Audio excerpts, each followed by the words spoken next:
Bon midi tout le monde, j'espère que vous allez bien aujourd'hui en cette belle première journée de neige. Alors moi je dois vous avouer que j'ai commencé la journée remplie de gratitude face à ce merveilleux spectacle. Euh, et puis j'ai pris le temps de méditer ce matin et je suis tombée sur cette phrase. Alors j'ai envie de vous la lire parce que ça résume parfaitement en fait pourquoi je fais ce défi. C'est tiré de l'oracle des 13 mères originelles, un oracle collectif qu'on trouve gratuitement en ligne. Et ça dit: la gratitude. La magie réside dans la transformation de mon regard et de ma capacité à vivre en état de gratitude. Je reconnais et j'honore les dons de la vie, les êtres qui m'entourent, ce que je possède et ce que je n'ai pas. Alors je trouve ça très beau parce que c'est exactement l'objet de ce défi, en fait, c'est de changer votre regard sur le monde. Et je me suis fait la réflexion ce matin à quel point cette pratique quotidienne de la gratitude avait transformé mon regard sur le monde. Ça m'a permis en fait de revenir à l'émerveillement de l'enfant, hein. Quand on regarde nos enfants, comme je vous disais il y a quelques jours, ils sont toujours dans le présent, dans le plaisir, dans l'émerveillement en fait. Et c'est exactement à ça qu'on veut toucher avec ce défi. Euh, et je sais qu'en moi, c'est revenu, c'est très vivant. Hier, c'était le lever de soleil qui m'a vraiment émue. Et je me suis dit merci pour ce cadeau. Et ce matin, c'était la neige, hein. J'étais comme une petite fille devant la fenêtre. Je remerciais pour cette neige, en fait, que je trouve magnifique et qui nous honore de sa présence enfin en ce 5 décembre. Euh, donc c'est à ça, en fait, que je veux vous amener à travers ce défi. Donc c'était un beau rappel. Et puis aussi dans cette carte, hein, on nous invite à honorer ce qu'on possède et ce qu'on ne possède pas. Alors ça c'est beau aussi parce que aujourd'hui on va s'intéresser au désir.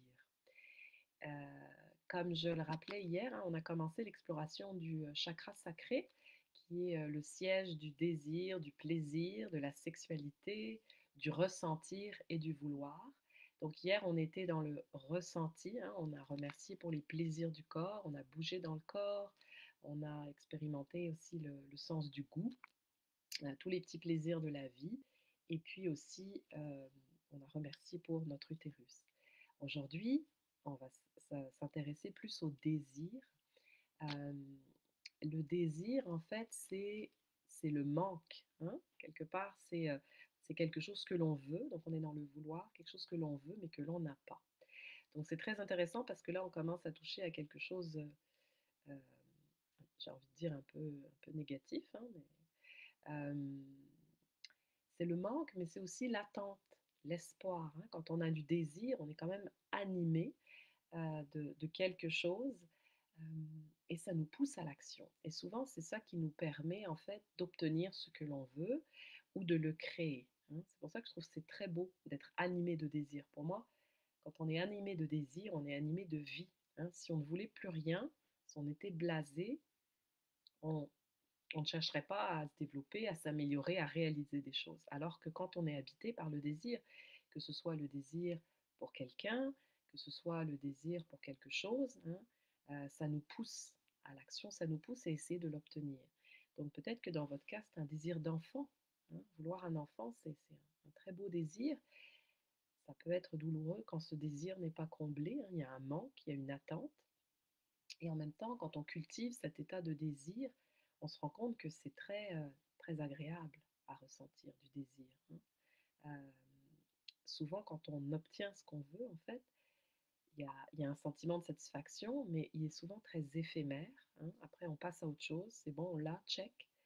Alors que quand, euh, quand on cultive ce sentiment de désir, qu'on honore cette attente, en fait, cet espoir, ben, le jour où on obtient l'objet de notre désir, on est encore plus à même de savourer, hein, cela. J'ai plusieurs amis qui ont des difficultés à avoir des enfants, je pense à un couple en particulier. Le jour où ils ont finalement eu leur enfant, je peux vous dire que tous les jours, ils remercient pour ce cadeau et ils en profitent pleinement. Et ça les aide, je pense, à traverser aussi les difficultés qu'il y a, hein, à être maman, surtout au début avec de très jeunes enfants. Donc, c'est pour ça qu'aujourd'hui, je trouve que c'est important de remercier pour ce désir. Alors, hem, on va commencer en fait par, penser à quelque chose, hein, que l'on désire vraiment. Donc on va commencer par un objet peut-être ou une activité ou, hein, donc prenez quelque temps, vous pouvez fermer les yeux pour être plus en contact avec votre, corps. Prenez quelques respirations.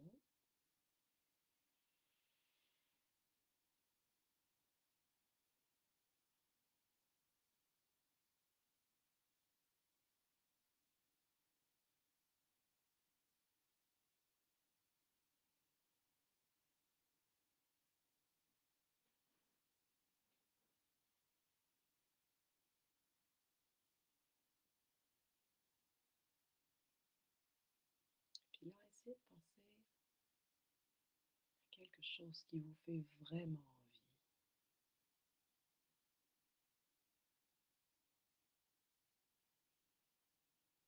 Ça peut être un objet que vous convoitez depuis longtemps, mais que vous n'avez peut-être pas les moyens de vous acheter ou que vous n'osez pas vous acheter. Ça peut être une maison, une nouvelle voiture. Ça peut être quelque chose que vous avez très envie de faire, mais que vous n'avez pas eu encore l'occasion de faire. Un rêve pour le moment inaccessible peut-être.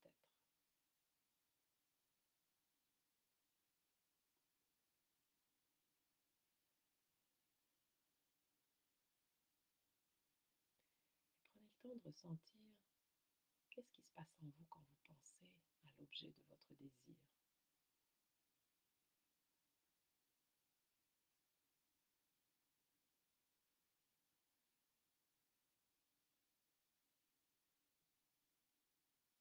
Est-ce que vous sentez un manque, un vide,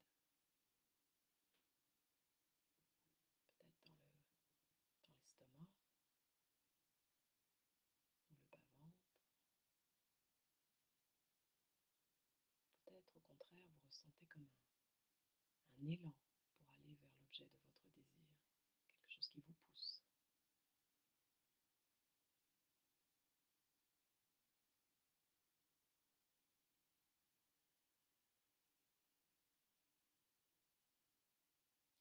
Peut-être vous vous imaginez déjà en train de faire plein de choses avec l'objet de vos désirs. Peut-être que vous désirez partir quelques jours dans un chalet, vous reposer, alors vous pouvez vous imaginer là-bas. Comment vous vous sentez quand vous êtes en présence de l'objet de ce désir?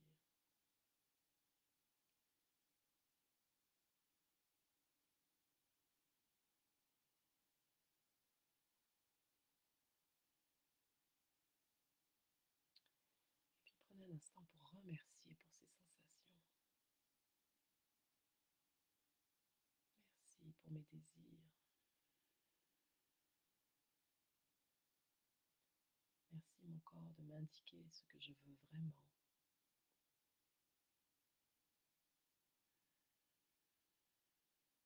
Merci pour cette sensation de vide et de plein qui me rappelle que je suis en vie.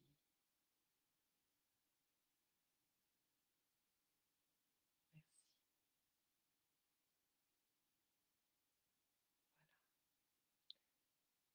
Voilà. Alors vous pouvez aussi, bien sûr, penser à une personne que vous désirez, hein. Alors là, souvent, c'est quand c'est un désir peut-être plus sexuel, hein, envers votre partenaire, euh, ça va peut-être vous titiller plus. Mais vraiment, prenez le temps, ou la prochaine fois que vous êtes dans les bras de votre amoureux, amoureuse, prenez le temps de ressentir, hein, ça goûte quoi le désir? Où est-ce que je le sens, hein? Prenez le temps de sentir ça monter. Parce que plus on savoure cette attente, hein, plus le jour où on obtient l'objet de notre désir, on obtient satisfaction, on va savourer cela, hein. Ça vaut pour le sexe comme ça vaut pour tous les autres désirs. Voilà. Donc ce que je veux vous montrer en fait, c'est, de cultiver, c'est ça, de cultiver cette attente, cultiver ce désir.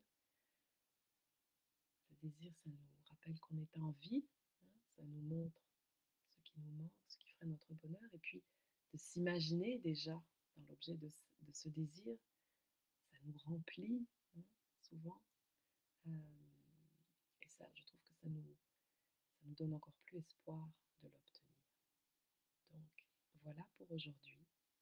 Je vais m'arrêter ici. Je vous souhaite une très belle journée et je vous invite à profiter de la belle neige dehors, que ce soit en regardant par la fenêtre ou en allant vous promener et regardez, observez vos enfants.